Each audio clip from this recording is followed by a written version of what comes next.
Welcome back. Now we have Mrs. Mujota, who is the Commissioner for Education, Science and Technology. Thank you for coming on this morning. Thank you for having me. So, what component is your ministry bringing in here? Because I see that technology is also included in this forum. Absolutely. The technology aspect is twofold. So you have the skill side of technology, and then you have the information, what we call ICT. Both are kind of within the purview of my responsibilities, and we have a keen focus on both areas. Why? Because industry is driven by skilled technicians. Those skilled technicians need to be trained, they need to be outputted. But we have refocused our energies to consolidate on the gains of having the title Industrial Capital of Nigeria. The next step is to make sure that we provide the staffing for those industries in growing proportion, because we've had geometric growth in commerce and in industry. We need to match that with geometric output of skilled technicians. So tell us then, what are you doing in terms of the curriculum of schools to fit into this latest trend? With respect to curriculum, you can't orchestrate a change in curriculum at state level. It's something that's at national level. However, what we've done here is to create what I call curriculum fillers.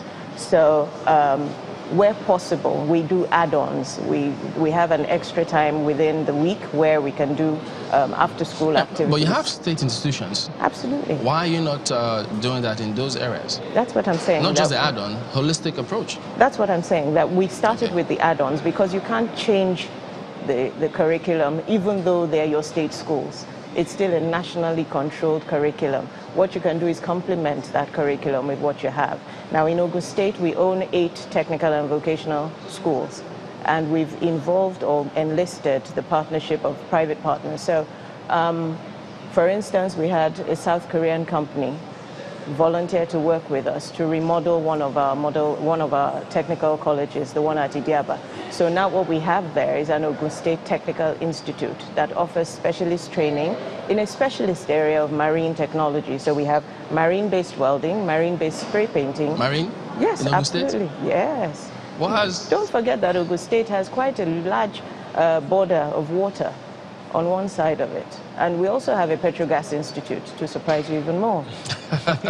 Okay, that where you talk about technical education, how do you ensure that especially those who already graduated get back to the classroom? Is it free?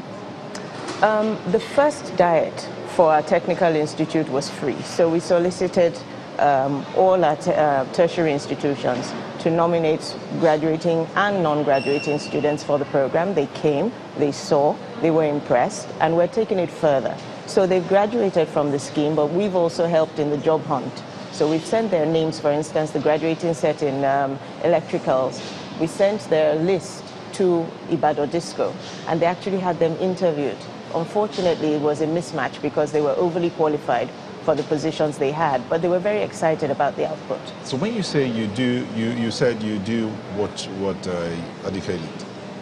Complementary roles. You try to fill up where there are gaps. Yeah. How many would you say you've been able to enhance skills for? It's still a drop in the ocean when you think about the size of the problem, and that's why I talked about having 8 technical and vocational schools where we're pursuing a deliberate strategy to renew, revamp those schools, to enhance the capacities that are in there, retrain the trainers, and so on and so forth.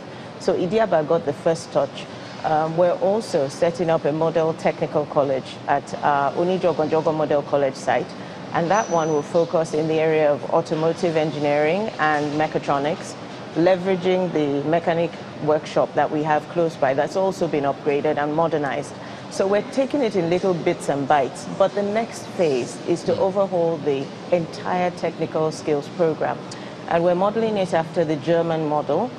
So we've been back and forth with Okay, I'm just wondering, this add-ons, what role do the teachers play? Are you just sending the students there? Do you have specific trainings for the teachers who will then pass it on? Oh, absolutely. We have both train-the-trainer programs as well as graduate trainees.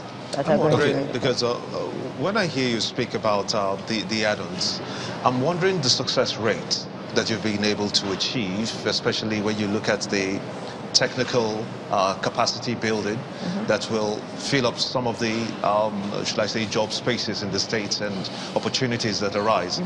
How would you say the success rate has been? Oh, I just told you that we had a class of 36 in the first electrical framework that was done.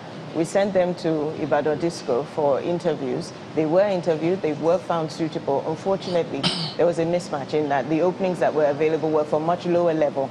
So where do they go to from there? Right now, we're also pitching them to the Lagos Discos as well. But we also have an independent power plant here where we can also engage them for their first course of training. We're doing a public-private partnership type of deal with respect to technical training going forward, in that if we're outputting stuff the industry doesn't need, then we're really not doing anything much. So what we're doing is... What I'm asking is that if you have them trained, why can't they be absorbed in the States instead of asking them to leave, pushing them out to other places? That's exactly what I've said. It depends on where you have openings. We have an independent power plant here, but it's just taking off. So naturally, they're going to have to wait to build the capacity that is required to take in new people. But they're deployed even in the state right now through Ministry of Works and Housing. It's just sometimes you want your people to have exposure beyond your shores so that they can see what is new, what is fresh, and understand the difference that exists and come back and infuse that into your own system. All right, I reckon that we'll be able to get more details as the forum progresses today, but we thank you for coming on this morning. Mrs. Mujota is the Commissioner for Education, Science and Technology for Ogun State. We'll be back in a moment. Don't go away yet. Thank you.